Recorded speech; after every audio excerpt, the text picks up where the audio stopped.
రుణాలు తీసుకుని భారత్తో తలపడే యోచనలో పాకిస్తాన్ ఉంది. భారతీయ సంస్థల నుంచి రుణాల కోసం వెంపర్లాట పడుతోంది. పేదరిక నిర్మూలన పేరుతో రుణాలు తీసుకుని ఉగ్రవాదానికి నిధులు మళ్లించింది పాకిస్తాన్.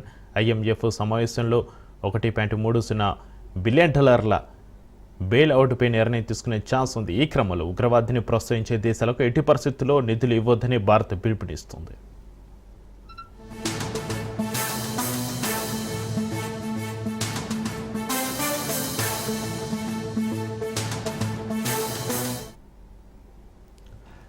భారత ఆర్మీ చేపట్టిన ఆపరేషన్ సింధూర్ ఎఫెక్ట్ పాకిస్తాన్పై తీవ్రంగానే పడింది.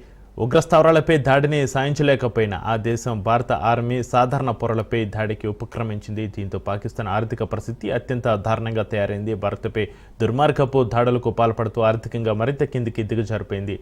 వాటి నుంచి బయటపడేందుకు అంతర్జాతీయ సంస్థల నుంచి రుణాల కోసం వెంపర్లాడుతుంది. తమకు ఆర్థిక సాయం చేయాలని సోషల్ మీడియా వేదికగా పోస్టు పెట్టింది.